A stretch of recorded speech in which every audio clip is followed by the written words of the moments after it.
여러분 안녕하십니까? 광주 MBC 뉴스데스크입니다. 며칠 뒤면 추석 연휴가 시작되죠. 명절을 앞두고 설레는 분들도 있지만 모두가 쉬는 연휴에 일해야 하는 근로자들도 많습니다. 올해는 코로나19 확산 방지를 위해 일이 더욱 가중될 것으로 보이는데요. 명절에도 쉬지 못하는 시민들을 이다현 기자가 만나봤습니다. 호남 고속도로에 위치한 한 휴게소. 다음 주부터 본격적으로 시작되는 추석 연휴를 앞두고 분주해지기 시작했습니다. 휴게소 이곳저곳을 누비며 소독 작업을 벌이고 사회적 거리 두기 준비도 한창입니다. 추석 연휴 늘어날 이용객만큼 일도 많아지겠지만 걱정도 늘고 있습니다. 마스크도 안 쓰시고 막 오셔가지고 또 마스크랑 쓰시라고 하면 막 화내시고 막 그러니까 저희도 걱정되죠. 그런 점이 있어요. 코로나19 확산 방지를 위해 이번 연휴에는 매출도 포기했습니다. 연휴 기간 쉬지도 못하고 휴게소를 지켜야 하지만 정부 방침에 따라 포장이 가능한 6개 메뉴만 팔기로 했습니다. 혹시 고속도로 휴게소를 통해서 전국에 코로나가 확산되는 그런 일이 없도록 최선을 다해서 방역에 집중을 하고 있습니다. 추석 연휴 기간 동안 아파트 경비 노동자들도 바빠지긴 마찬가지.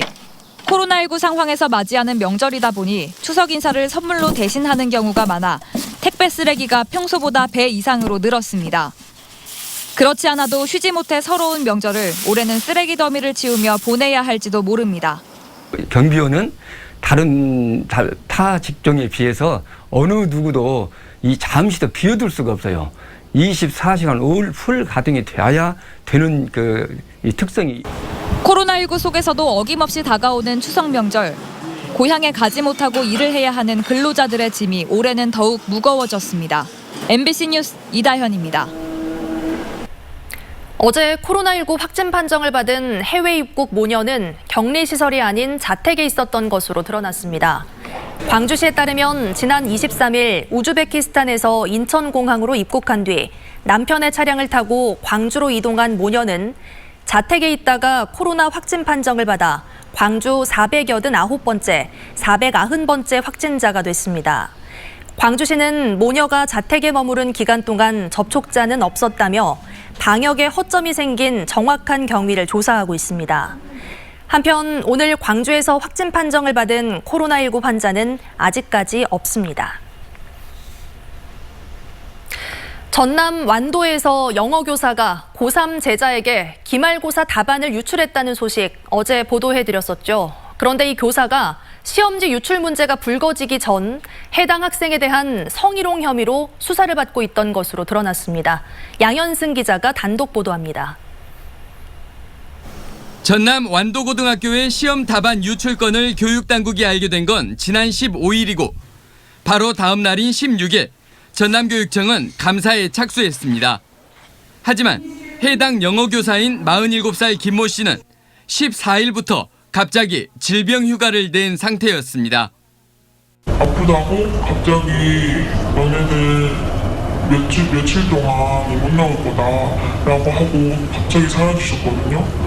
9월 14일 날 단톡방을 나갔었어요. 알고 보니 이유가 있었습니다. 경찰의 수사가 임박했던 겁니다. 기말고사 시험 답안 유출 건을 학교에서 인지하기 이전에 학교 측에서는 해당 교사를 경찰에 신고했던 것으로 확인됐습니다. 이게 휴가 사흘 전인 11일로 학교 측은 경찰에 112로 신고를 했습니다. 그런데 경찰에 확인해보니 신고 이유는 답안지 유출 건이 아니라 답안지를 줬던 해당 고3 여학생에게 성희롱을 했다는 것 때문이었습니다.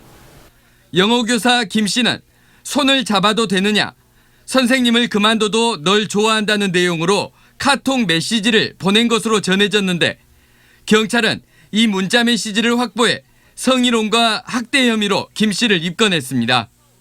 교사 일방적이었던 것 같아요. 학생이 상담을 요청을 와서 학부모가 통화를 하고 그래서 저희가 이제 신고를 했어요. 교육청 감사에서도 김 씨는 제자에게 관심을 받기 위해 기말고사 시험 답안을 유출했다고 진술했던 것으로 나타났습니다. 일단 이제 해당 선생님이 진학부장이어가지고 입시 성적 높이고 학생에게 관심 받는 거죠. 네. 다반 유출에 이어 성희롱 혐의까지 추가되면서 경찰의 수사는 빨라질 것으로 보입니다. 하지만 교사 김 씨는 병가에 연가까지 더해 수능 시험이 치러지는 12월 초까지는 학교에 나오지 않을 것으로 보여 교육과 수사당국의 조사에 어떤 영향을 줄지 주목됩니다. MBC 뉴스 양현승입니다.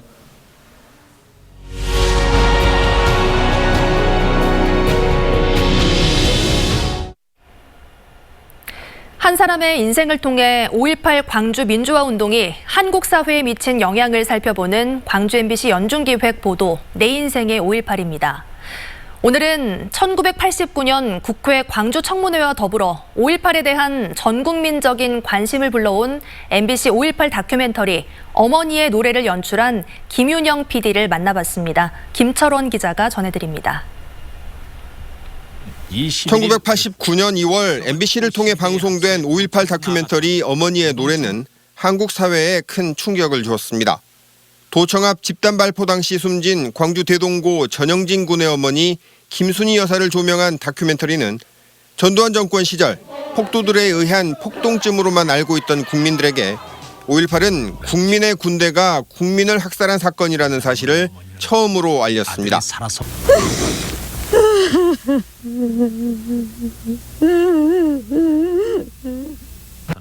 43%라는 기록적인 시청률 때문에 노태우 정권은 이 방송을 매우 불편해했습니다.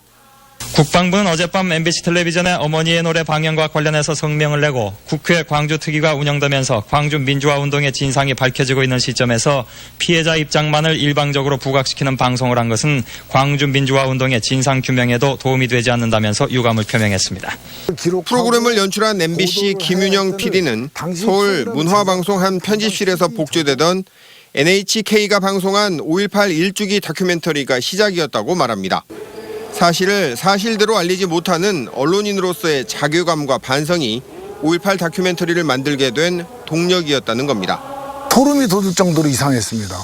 폭도라고 불리던 이들이. 그래서 이게 무엇일까? 과연 이 진상은 무엇일까라는 느낌을 가지고 그때부터 시작이었던 것 같습니다.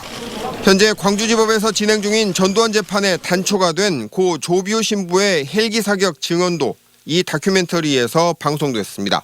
불이 픽 되면서 그 두두두두둑 하는 그냥 아주 지축을 울려요. 6월 항쟁으로 전두환 정권은 물러났지만 여전히 군사정권 시절인지라 취재는 물론 방송 자체가 쉽지 않았습니다. 어느 날 전화가 와서 두 딸의 이름과 반과 번호를 대면서 두 딸은 잘 키워야 되지 않겠냐고 얘기할 때 사실은 그때는 이 모든 거 포기하고 내려놓고 싶은 생각이 들 정도로. 국내 5.18 다큐멘터리의 효시로 광주의 진실을 최초로 알린 이 용기 있는 언론인은 모든 공을 광주 시민들에게 돌렸습니다. 제가 한 일은 별로 없습니다. 당시에 이 정권과 언론에 대한 불신이 팽배했던 광주의 거리에서 광주의 여러분들이 낮은 목소리로 들려주는 이야기들을 모으고 슬며시 전해주는 자료들을 모아서 그냥 전달했을 뿐이죠. 저는 광주 시민들이 너무나 지금도 고맙습니다. MBC 뉴스 김철원입니다. 이용섭 시장과 김영록 지사가 국가균형발전 토론회에서 나란히 축사를 했지만 최근 제기된 광주 전남 시도 통합의제와 관련해서는 온도차가 여전했습니다. 이용섭 시장은 오늘 광주시의회에서 열린 국가균형발전을 위한 토론회에 참석해 생활권이 비슷한 지자체가 통합하는 것은 시대 정신과 대세라며 행정 통합의 필요성을 역설했습니다.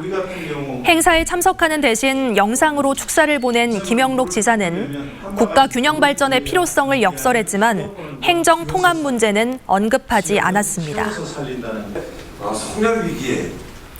전남대학교 병원이 개원 110주년을 맞아 기념식을 열고 인공지능과 빅데이터 기반의 최첨단 스마트 병원 도약을 선언했습니다.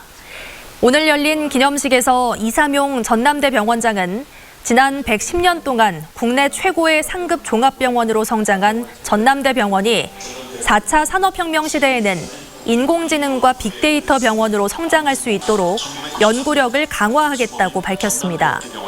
이를 위해 전남대병원은 헬스케어 빅데이터 센터를 구축하는 등 인프라 확충을 통해 탄탄한 연구 기반을 다져나갈 계획입니다. 위탁 채용에 불응하는 사립학교에 대해 신규 교사 인건비 지원이 중단됩니다. 광주시 교육청은 신규 교사 21명을 자체 선발할 예정인 고려고와 경신여고 등 6개 학교 법인에 대해 신규 교사 인건비를 중단하기로 했습니다. 광주시 교육청은 채용의 공정성을 위한 위탁 채용 권고 지침을 6개 법인이 정면으로 위반해 이 같은 결정을 내렸다고 밝혔습니다. 한편 이들 법인을 제외한 25개 사립학교 법인은 시교육청에 위탁해 신규 교사 123명을 뽑을 예정입니다. 초등학생들이 5.18의 흔적을 간직한 광천동 시민아파트 철거에 반대하는 손편지를 광주 서구청에 전달했습니다. 광주 효광초등학교 4학년 14명이 전달한 손편지는 5.18 민주화운동 당시 투사회보가 만들어진 광천동 시민아파트를 철거하지 말고 기념관으로 만들어달라는 내용을 담고 있습니다. 현재 광천동 재개발조합과 서구청은 시민아파트 보존 방안을 두고 협의를 이어가고 있습니다. 코로나19 극복을 위해 방역에 최선을 다하고 있는 보건 방호 인력을 위한 사랑의 도시락이 전달됐습니다. 호남대학교는 오늘 코로나19 극복을 위해 검사와 방역 등으로 지쳐있는 보건 방호 인력 등을 위해 써달라며 영양도시락 200개를 전달했습니다. 전달된 도시락은 호남대학교 식품영양학과와 외식조리학과 학생들과 교수들이 직접 식단을 짜서 요리한 음식들로 채워졌습니다. 광주 지역 개인 병원 종사자 10명 가운데 6명은 이직 경험이 있는 것으로 나타났습니다.